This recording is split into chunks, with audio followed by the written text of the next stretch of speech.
What's up, everybody? Welcome back to our Wednesday night watch party, and we're going to talk about, like we did last week, a little recap of what we talked about on Sunday at our in-person gatherings, which are at 9:30 for middle schoolers, 6 o'clock for high schoolers at our Abingdon, Bluefield, and Bristol campuses. We'd love for you to join if you feel comfortable. If not, we're going to continue to do these things. This week we talked about a new series that we're starting. It's questions that we have for God. Is God there? Is God speaking to us? Why is he so silent in this time of my life? And I think this week was really awesome where we kicked it off and talked about faith. And is God there? And we went over some Bible verses in Hebrews and talked about how the whole book of Hebrews is about kind of a sermon from beginning to end. And chapter 11 talks a lot about people in the Bible that had to have faith. Noah and Abraham and Joseph, all these people that were required to have faith because there was times in our lives where God seemed to be silent in the things they were doing. So we want to kick this off. Jack from our Abingdon campus has our Bible verses for this week. Hebrews chapter 11 verses 13 through 16. So he's going to say those Bible verses and he's going to kind of share a couple of his thoughts on those. And so we're so glad to have Jack join in with us this week. Okay, this is Hebrews 11, 13 through 16, and this is kind of what we taught about today. These all died in faith, not having received the promises, but having seen them afar off, and were persuaded of them, and embraced them, and confessed that they were strangers and pilgrims on the earth.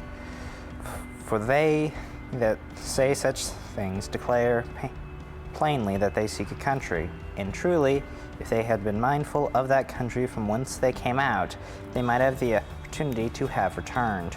But now they desire a better country, that is, a heavenly. Wherefore God is not ashamed to be called their God, for he hath prepared for them a city.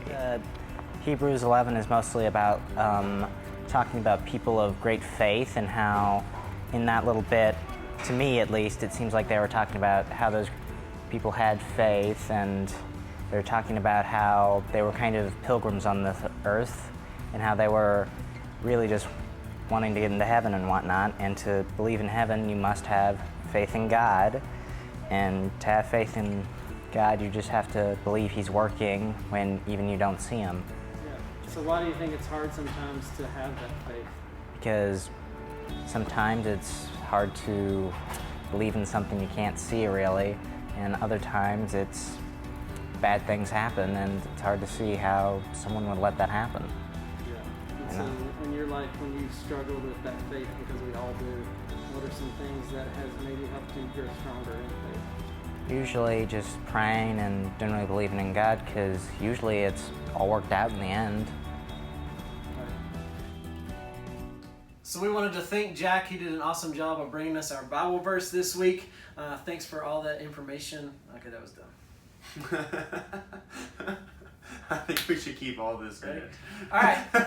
I think we should. Okay. Thanks, Jack, for bringing us our Bible verses this week from Hebrews.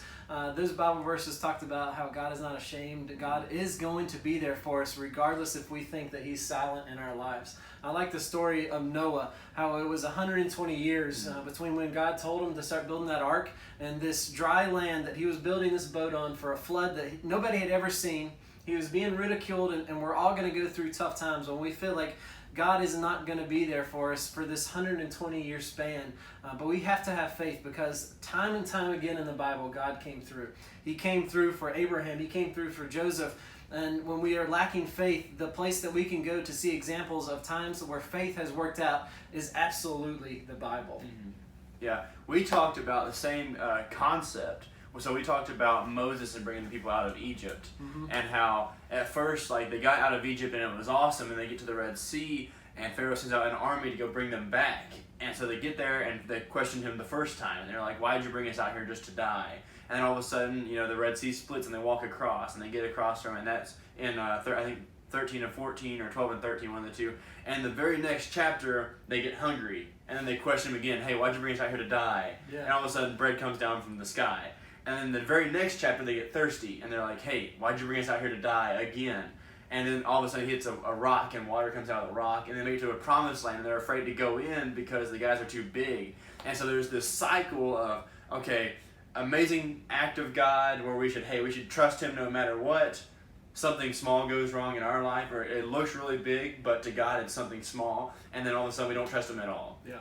And so we talked about like, hey, when we get to points in life when we question where is God, or is God even there, are really the times where He's going to move the biggest. Right. You know, like the times when like, hey, you're stuck between an army and a sea, and you're like, where do I go now? Well, hey, only God can get you out of that situation. Yeah. Not anything a person can do, not something that a 12 steps in a book can do, but only God can get you out of that situation. And so we talked about how we go through different cycles in life, and sometimes we feel like right now with the state that the world's in, with, you know, a virus and with riots going on and all these things, where when you look around, it's almost like God is not there, but really He's setting up a time to move. Right. And so what it also takes is a people group, or like Moses, like when he splits the Red Sea, he has to take a physical action of holding out a staff over the water for the water to split. God doesn't just say to Moses, okay, I'm going to do this now. He says to Moses, okay, take your staff and go hold it out over the water. And so Moses has to move and physically do something.